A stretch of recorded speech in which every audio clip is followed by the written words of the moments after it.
Welcome to the Ultra Origins series, where we hear from runners who recently finished their first ultra or completed a new distance. In these conversations, we celebrate regular people who are doing hard things. I think there's a lot we can learn and be inspired by from people just like you. In this episode, we meet Mike McGinnis. He's a channel member who shared in a comment that he had finished his first 50 miler just a few months ago. So I invited him on to be one of our first guests for this new Ultra Origins series. Mike began running at the age of 48, starting with a Disney half marathon. With guidance from his brother and a group of seasoned runners, he progressed to ultra marathons. Mike's recent 50-mile finish was a triumphant comeback after a previous DNF at the same event. Join us as Mike shares his training regimen, the challenges he faced, and the determination that fueled his journey from half marathons to the ultra distance. Well, Michael McGinnis, welcome to this exciting new YouTube series that we're starting. I just am very anxious to hear about how you went from being someone who didn't run ultras to then becoming someone who ran ultras. Why don't you tell us a little bit about yourself, where you're from, and then after that, tell us about this most recent race you did, and then we'll back up and get into a little bit of history. Gotcha. Go backwards to go forwards. Got it. That's right. Yeah. Well, thank you so much, Wes, for having me on your channel. I'm as excited as you are to just have this chat. You know, I could talk trail running and just running in general all day long. But I'm 54 and I live in Birmingham, Alabama. Got a son in high school and a couple of dogs. And back in, let's see, I was 48. I'm 54. So in 2018, I ran 0 to half marathon with a 5-month training plan and successfully ran the half marathon distance down at Disney World in Orlando. Oh, cool. And once I kind of came to after that, I think I was bitten, and I was like, wow, I can do this. I can do this. So ran a couple of more half marathons and then got to where I was doing a 5K, 10K, and a half marathon over 3 consecutive mornings. And my brother, who wrote my training schedule, had just finished his first ultra at the 27-mile distance. And he said, why don't you come running with me? And he introduced me to a group of practically billy goats here in the area. And they handed it to me, but my brother stayed with me and we hiked it out, so to speak. But I was hooked. I came from a mountain biking background and was never the fastest rider, but was always up for that 4-hour, 5-hour bike ride. And it just made total sense when COVID came around and bike parts were hard to get and service was impossible. I just said, all you need is a good pair of shoes, right? Right. So, yeah. of course, then it led to everything else, vests and bladders and all that kind of stuff.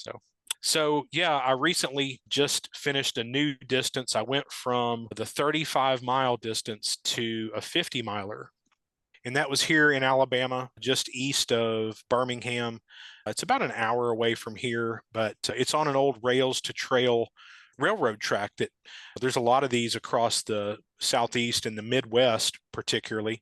They get paved over and they become bike trails. So it's as flat as a board. It sounds like there's not a lot of elevation gain for that one. Yeah, I think there was less than 1,000 feet for sure for the 50 miles.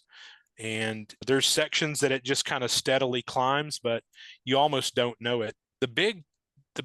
Well, we can get into the setbacks part of it. Basically, it's an out and back, and you hit the Georgia state line heading east, and then you turn around and come back to Jacksonville, Alabama. And the 100-mile distance was also going on at the same time. And they went, another 20-something miles, turned around and came back. So okay. a lot of activity going on that day. And they also had a 50K that started, it was a point to point, and it started a little bit further east of where I turned around. So I've got runners coming at me and, encountered some folks throughout the day as I was making it to the turnaround point. So struggled after about mile 20.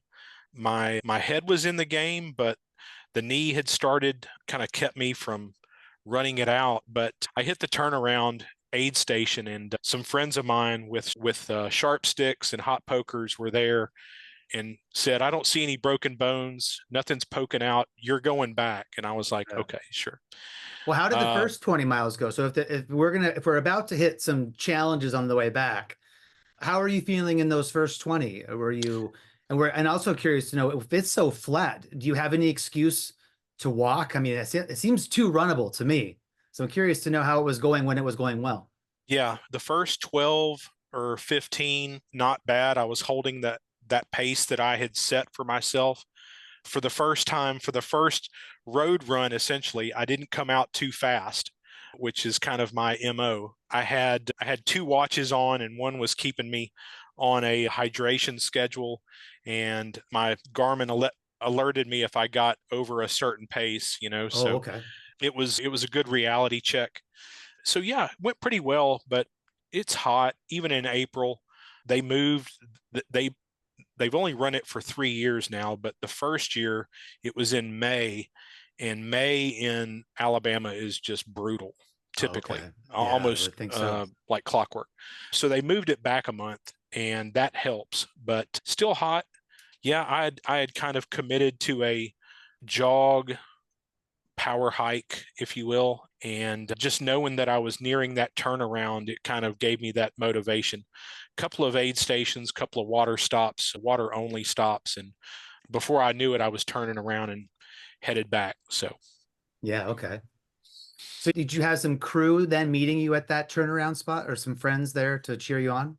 yeah, some friends at the turnaround aid station, folks that I run with almost weekly.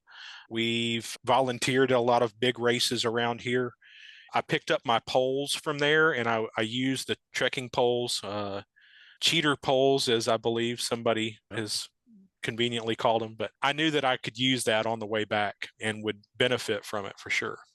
Um, and then at that point, the sun's starting to set and coming back to the same aid stations as before.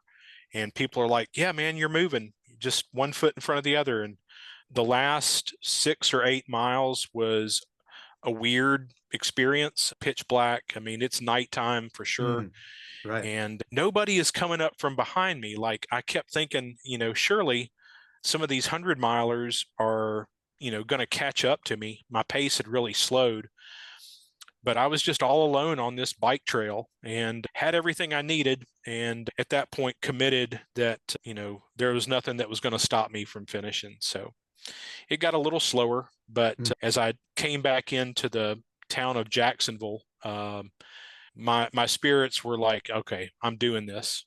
I'm yeah, doing good. this," and just push Yeah. on through. So So then what was your finish time then when you finally crossed the finish line? it was a little over 20 hours, and for hitting the turnaround at 8 hours, that trek back was longer than I had anticipated for sure. But Yeah. the reality was, I was moving, I kept moving, and I just decided, you know, if I walk this thing out, that's just the way it's going to be. Again, nice knowing the race director. And he was like, "Man, I'm going to be here waiting on the 100 milers to finish. So you take all the time you need." That's terrific. What time Yeah. at night did you cross the finish line then? It was after 2 a.m., Oh, okay. So middle of the morning or early 7 morning a.m., the next day. 7 Yeah. a.m. start. Oh. It was after 2 a.m. Yeah. You sent me a photo of you at the finish line, and it looks, from what I can tell, it looks in the photo like you're having an emotional reaction to that. Why Yeah. don't you tell It me was, about what it was like to finish? yeah, part of this return because I DNF'd at the same event, same distance the year before. And I made it to the halfway point and just decided I wasn't going back. So this year was different. Back in January, I ran the Dopey Challenge down at Disney World, if that is anything of familiarity to you. But you basically do a 5, a 10, a half, and a full, 4 runs, 4 mornings, and it's like 48.9 miles. And literally, after I finished that, I was like, "I'm going back and getting this 50 miler." So that's what brought me back. I had a little score to settle. I even Yep. had the previous bib that I was going to set on fire at the finish line. And I think I forgot about it, but I still have it. I still have it. I carried it with me the whole time as kind of a, albatross in a way. Yeah, sure. But yeah, that's what brought me back to get that done and kind of just get that satisfaction. And, training for it, it felt really good. And of course, my friends, the race director, and a few other runners who finished ahead of me, they were there. And, at 2 a.m., having these kind of bullhorn sirens going off because they see a runner coming into the parade field, it all just kind of came full circle. And yeah, I was kind of choked up when the race director handed me that medal. So it was good. It was really good. Yeah, well, congratulations, and what a testament to your strength and fortitude that you are able to push through on such I mean, 12 hours to return, 25 miles or whatever. That is definitely a long time for you to be out there in the dark and all by yourself too, because like you said, nobody was coming behind you to sort of It was encourage you crazy. along or to give you any motivation. Yeah. So I'm just impressed with how strong you were. So now you're 54 now, and so you said you started in, did you say 2019 is when you got into running? 2018 is when I ran 2018. 0 to half marathon. Yeah. Yeah. So you were what, 48 at the time or something. Yeah. So I mean, why don't you tell us a little bit about what that was like getting started, as an adult into this athletic endeavor. It's pretty exciting. Yeah. Yeah. And it was humbling, frustrating. I think just in general, adults don't like being shown that they can't do something. But if you take it for what it is, like I still remember not being able to complete a mile without stopping. Yeah. And my brother was like, if that's where we are, that's where we are. And consistency is the key. Yep. Having a plan, and that may come in another question, but just committing to work the plan, showing up every morning, whether it's 4:30 a.m. or after a day's work, time on feet is a big part, but you got to run the miles. Yeah. And like you And say, so, consistency is so important. That really does make a big difference. yeah. So And you so all obviously those things, would go you ahead. have said would you say your brother was your coach, or it sounds like he knows what he's doing if he's giving you a training plan. Yeah, he has coached at the local level, fleet feet, kind of Okay. couch to 5K, pushing people to that 10K distance. And then, he himself was pursuing a marathon entry to Boston, and he wanted to do it on time, not just on a lottery or that kind of thing. So at his age group, he's a couple of years younger than me. For his age group, he had to hit like a 307. I think it was 307. And man, I just remember a solid year of him jumping into any marathon that was local or near it and trying to push that. So he had some goals of his own, but yeah, he wrote my training plan and would check in just any old time. And then a lot of mornings he would show up with me, 4:15, Oh, how cool. 4:15 in the morning, both of us sipping on that first cup of coffee, and it's like, all right, let's go. Yeah. So Well, and to have accountability like that, from a brother too, feels like almost an extra level. yeah. Yeah, Yeah. it That's sure was. And the younger brother teaching the older brother a little something. Like I said, I just committed to do what I was told. So when you were training during as you were getting ready for this 50 miler, and by the way, the name of the 50 miler was tell us the name of that, because is it Chief Chief Ladiga? Ladiga, Chief Ladiga. Ladiga. Yep. Okay.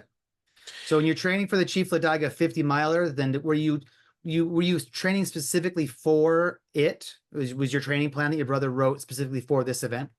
By the time we got to Chief Ladiga, I started working with another coach. My brother kind of stepped back away from that, but I did work with another coach who wrote my plan for the Disney World Dopey Challenge.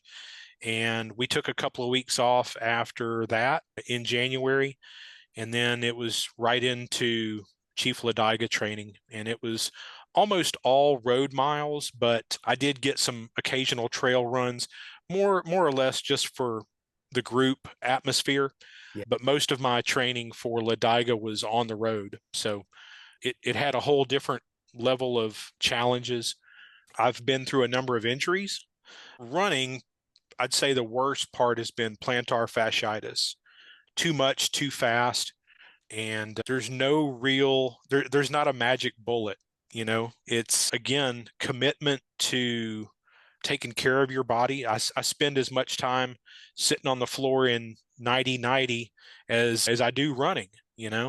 So when everybody else is watching TV from the couch or the recliner, I'm on the floor. But thankfully, the Chief Ladiga training didn't have too much setback except for weather and Oh, just okay. trying to find ways to get the miles done. Yeah, Did you have any long mileage weekends, or how did your kind of give us a peek at the like how your progression went and with some of the sure. average mileages you were doing?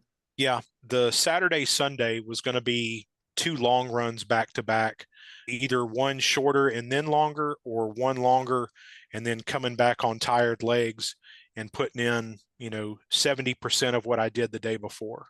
Oh, I managed to get to an 18 and a 15-mile long run before we crested that training. So I think the race was April the 12th or something like that. So that last week of March was it was it was a lot of miles. yeah. Did you have any setbacks or any challenges during the training? You said you mentioned weather perhaps, but what were some of the things you had to overcome in order to maintain your consistency? Yeah. How did you motivate Just yourself? yeah, the occasional flare up of tightness on the inside of the knee or maybe in the hip flexor. You're all too familiar with some of those things that come with the long distances. And other than weather related, I'd say that was probably it. So I was doing some physical therapy maintenance and a lot of foam rolling, a lot of the massage boots, and just hands on. Yeah. I've managed to find a PT guy that's like a ninja, Oh yeah. and yeah, he's great. But would certainly get the hands down inside those quads and in the hamstrings. And leading up to Dopey at Disney World, I was actually going through some dry needling treatment, and that takes it to a whole different level. Was that successful for you? I've seen pictures of Ben Light doing that kind of thing on Instagram. He's shown that. I've never experienced it, and it certainly looks, really intense, or certainly looks interesting. Was it It successful for is. you? It is intense, yeah. And I signed a separate waiver, and I said, no matter what I'm signing, you don't have permission to put anything in my foot, but to release some of the nerves. And I'm not going to begin to try to explain how and the magic behind it, but it works. It works. It Yeah. worked for me, and I would have not subscribed to that a year ago. But there we are. Is there anything in the training that you would do differently next time, like something that you didn't work out for you, or that just something that you learned in your training? I'm kind of curious how that went. Yeah, I work in retail, and being on my feet at work is a challenge. And then to either get the long miles in and then go to work, or certainly to try to spend a day and then convince yourself that it has to get done. Other than that, I would probably work better on my nutrition and just, maybe even consulting a nutritionist to, just like a running plan, create a nutrition plan. I try to count calories and that kind of thing and portion foods. And sometimes it works, sometimes it doesn't. Yeah. To be the only one in the house that's on a special meal plan, it's tough. It's tough, but Well, I'm curious to know during the race, the nutrition's a great thing to talk about. What did you do for your nutrition and your fueling during the 50 miler? Hydration as well. I'm kind of curious, what were you using and how did that go? yeah, I I found LMNT or Element, I guess almost a year ago. Tailwind is probably a close second, but it does deliver some carbs where the Element, even though with the sodium and the other goodies that are in there, it doesn't deliver any carbs. Yeah. but trying to stay on that 300 to 400 calories per hour, and, you know, somewhere around 30% of that being carbs, and then just, being diligent on the hydration. Uh, I had one watch that just went off every 8 minutes to tell me take a couple of sips. And that was specifically for hydration to make sure you were staying on top of that? Yeah. Oh, Yeah. okay. The first year that I attempted this, that I think that's where I got behind, was my hydration and nutrition. And so I started the day with, probably 800 calories, various, peanut butter crackers, goo gels, and Cliff Bar kind of thing. But as you know, at some point you can't, you need real food. Yeah. At the turnaround, I got like real food. I had a hot ham and cheese sandwich, and that was golden. It served me well on the way back, and then soup and some broth and just caffeine, a lot of caffeine, Sounds more like these so aid than I stations usually were take. pretty well stocked. If you were getting real food and broth and all and soup and stuff, really Yeah, good aid stations. yeah, they were prepared for the 100 milers, and so I took advantage of it. Yeah, by the turnaround, I didn't want the sugary stuff much anymore. Just Cheez-Its and, gosh, pretzels, and, that kind of the salty, and then a little bit of savory. I think somebody gave me some bacon at with about 15 to go, and I was like, oh man, that's right on. Yeah. Did that really So help kind of get you going again from that? yeah, yeah. Uh, We'll run for bacon, right? yeah, that's bacon's terrific. So you mentioned poles that you use that in the second half of the race, right? Yeah. What did you what I'm curious to know about your other gear, like what pack were you using with the, and I'm curious about your shoes. Yeah, I'm a big fan of Ultraspire. Yeah, me Even too. before we connected, or before I saw your channel, I was like, oh, I'll be darned. But I've got the Momentum 2 vest, so it uses the holster back behind you, the It's got the little magnets, flasks. right? Yeah, Yeah. yeah. And I also carried a soft flask in my front pocket. That's pretty much just water with the stem, Yeah, okay. not much other gear. I did load myself up on UPF, UPF arm sleeves. I had that outdoor research cap that's got the veil that comes down. I love that hat. That desert hat's just awesome for keeping the sun off of you. And this is one of the other, it's kind of psychological, but it's also physical. This trail runs east and west, because old rail lines either went north and south or east and west. Yeah. And this one runs east and west. And so you're running into the sunrise, and then in the afternoon, you're chasing the sunset, and you're exposed almost the entire way. So those sleeves and the outdoor research hat were critical. I mean, it, I can't imagine trying to deal with a sunburn and all that. And, Oh yeah. it'd be like you running javelina and not wearing that, right? I mean, you Right. just can't, you just won't do it.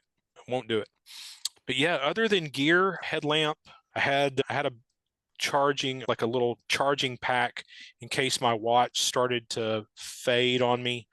I had some headphones, but I would go without music for a couple of hours, and at night I just didn't want to listen to anything. I'd rather just kind of be left alone in my own thoughts. Scary. I wasn't arguing with myself, but we were pretty close. We were pretty close to that point. So you had challenges on the way back. Obviously, you finished. I'm curious if there were any moments of, or if you have a favorite moment from the race, something that you look back on as something that was really uplifting, or something that you really enjoy thinking about. I started the race with, there was a fellow runner, as we got to chatting, found out he lives up in Alaska, and he had come from Nicaragua to Jacksonville, Florida, to meet with a friend.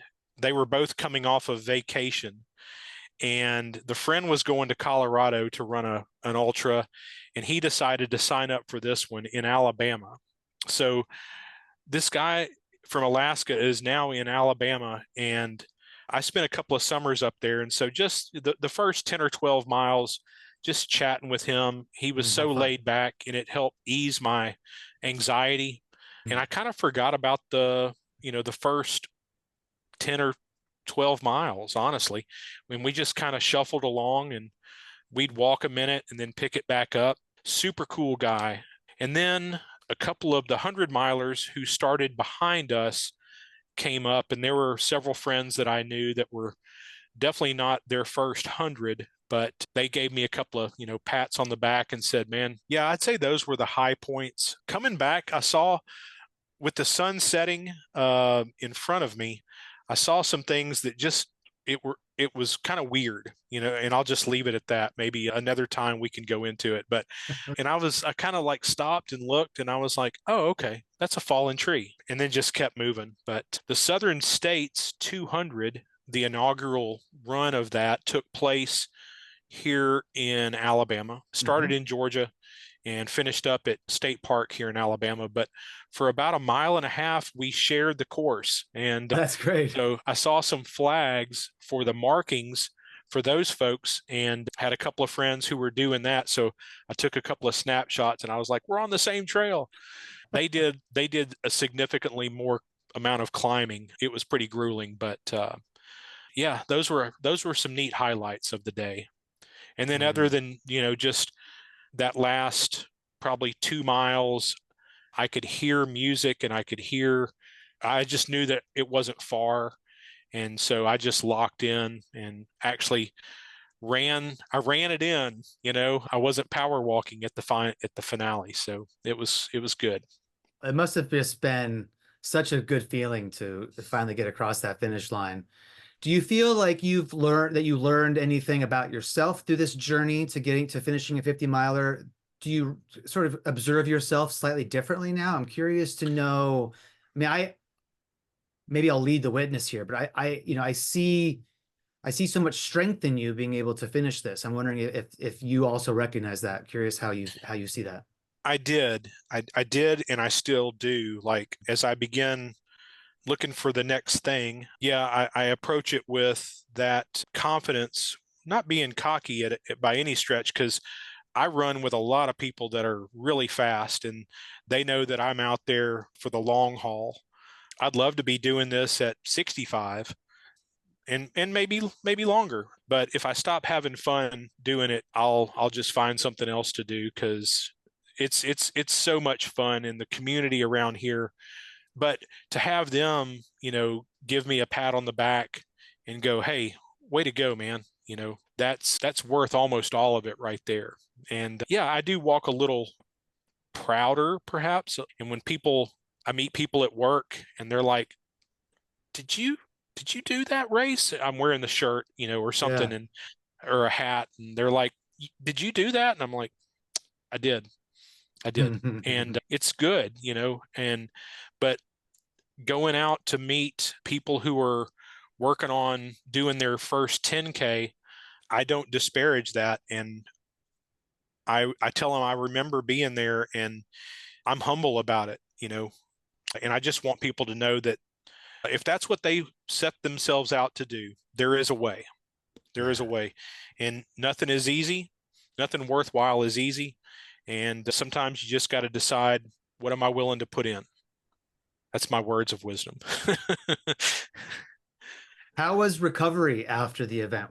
Did you take time away from running it for a little while? I'm curious to know if you had any physical issues you needed to, blisters or any other problems. Yeah, tell us a little about recovery, and are you running again? Tell us about the afterwards. Right. Yeah, the feet were probably the worst part of it. I did have some hot spots and blisters underneath the right behind the toes in that foot pad area, and they were pretty gnarly for 4 or 5 days. But I did take almost 2 weeks off before I did anything more than a walk around the neighborhood, finding the motivation to really do anything. And my coach was like, no, Mike, rest, sleep Mm. well, keep eating and hydrating. I wanted to eat everything. Like, for Yeah. the next couple of days, I just wanted to Yeah. eat everything. So, but yeah, it was probably 2.5 weeks before I did a 5 mile run. And I've done a couple of those, a couple of trail 5 miles. And then certainly in my neighborhood, I'm so blessed. I can walk out my back door and be on a greenway path in just, half a mile. So it's nice. But I am running again. I'm back up to about 15, almost 20 miles a week. Okay. And that's going to lead me to another training block that'll probably begin in early August. Training blocks. So you did make a comment a little bit before about you were looking to what's next. So what are you working on? I'm gonna shoot for 100. New Year's Eve. Yeah. Yeah, Yay! thanks. I really want to buckle, and if trying to find an event that doesn't have some pretty stringent cutoffs is tough, but I think this is my best opportunity. So it's a 5 mile loop at a state park that's just outside of Birmingham. Okay. And it starts on New Year's Eve day, and we'll run through the midnight hour. And yeah, I'm going to go for 100. It's 20 laps on a 5 mile course. And what could go wrong?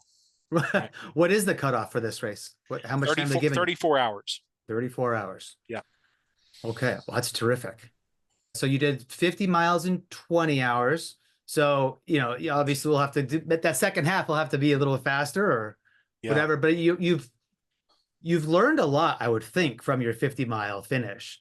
So what are you going to take with you into the 100-mile attempt that you learned from your 50-miler? Really working on that all-day pace where I can sustain, truthfully, 14 and a half minute miles for the duration. As some friends have told me, you can walk and eat. Sleep's really just not necessary. And if someone needs to stick roll your legs, then you can lean up against a car. Don't sit down. And it's going to be all hands on deck. There's a number of local runners who've already talked about expressing an interest in crewing and pacing, and it'll be important to have that. And seeing them every 5 miles through that first 20 to 30 mile distance, I'll probably do that by myself. But then a couple of friends will step in and break out the hot pokers and sharp sticks.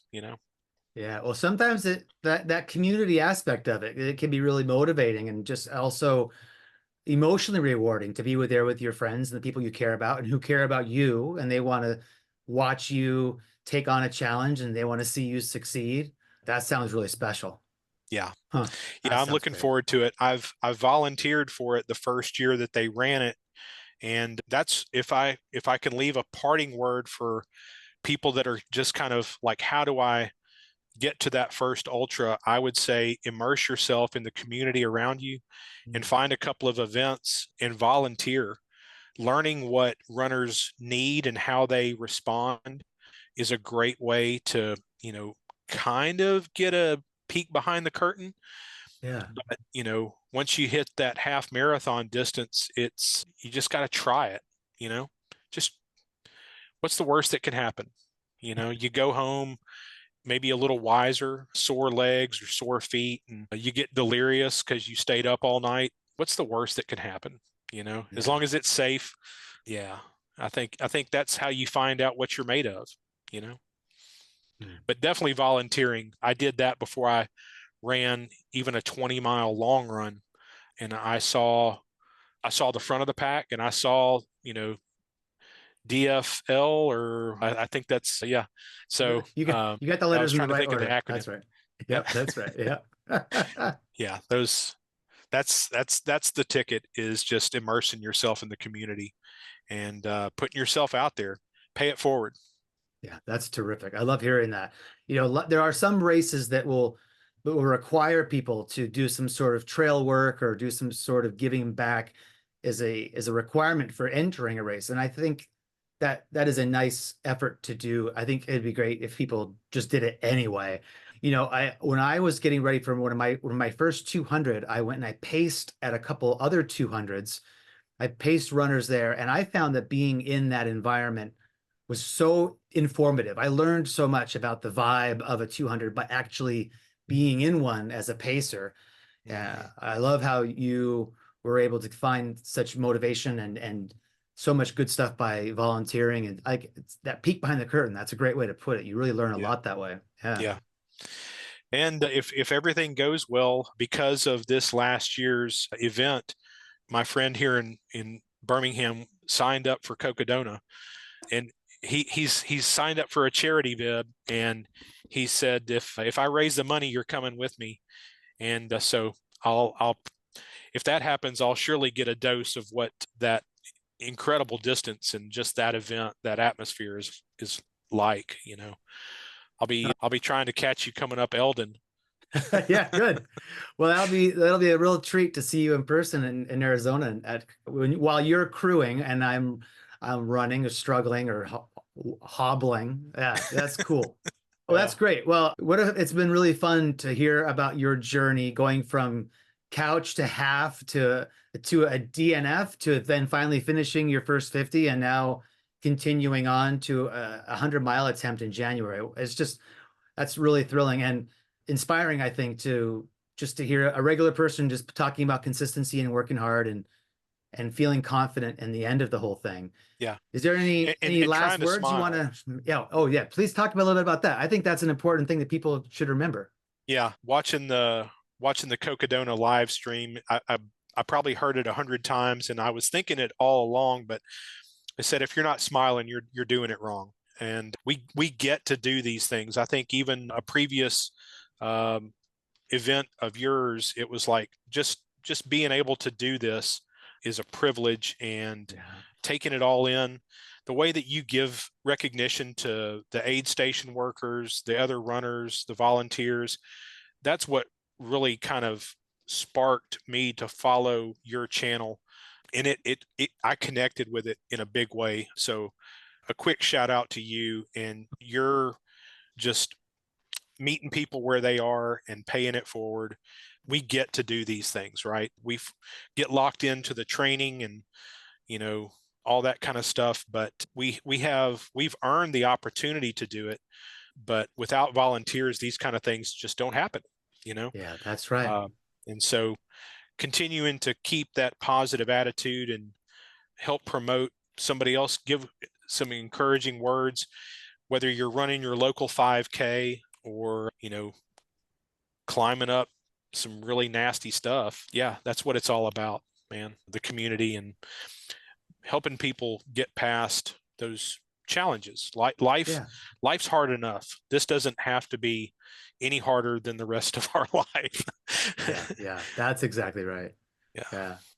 Well, thank you for your kind words. It is really special that I've been able to share my journey kind of along the way as I've been trying harder and longer things. And it's an honor for me to meet people like you who have been able to find some inspiration from my journey. And like I say, I think your journey is inspiring as well. I love hearing about it. And I think that people out there who are curious about running or, starting out can take a lot of inspiration to know that in 6 years, you went from 0 to now getting ready for 100. That's just tremendously remarkable. And yeah, that's so exciting. Well, thank you, Wes. Yeah, it's been a real pleasure talking with you. Thank you so much for sharing with us and coming on my new series. This has been a real thrill. Thank you for being patient with the technical challenges today. Yeah, and I look forward to seeing you on the trail in person sometime. Hopefully at Cocodona next year, we'll get to meet up. That'd be wonderful. That'd be wonderful. Yeah, and if you ever find yourself in the Southeast, you've got an open invitation in Birmingham for sure. Thank you. I do. That Southern States 200 is, I haven't done it yet, so it's on the list. I look forward to trying to check that out sometime. Yeah. We'll have to talk another time about Canadian death race. Oh my gosh, Wes. I look forward to experiencing it and telling you all about it. That's going to be good. And then the Arizona 300. So there's a lot coming up. Yeah. Just one event, one goal at a time, right? Exactly right. And I'm going to definitely take away from this I love what you had to say about this is something that we get to do, that this is a real special blessing that we're able to get out there and do these things. Thank you for teaching me that. That's a real nice thing to end this on. Yeah. All right, Mike McGinnis, thank you so much for your time. I love you, brother. It's really good to meet you. And thank you a lot for your support of the channel. Really appreciate you. Sounds great, Wes. Take care. See you down the trail. Okay. Thank you, Mike, for joining the series and sharing your story. I'm really excited to hear about how your first 100 miler goes at the end of the year. If you have recently finished your first ultra, or if you've recently completed a major new distance and would like to share your story here on the series, go to onwardendurance.com and click on Ultra Origins at the top of the page. Thanks a lot for watching. I look forward to sharing more Ultra Origin stories with you. Take care.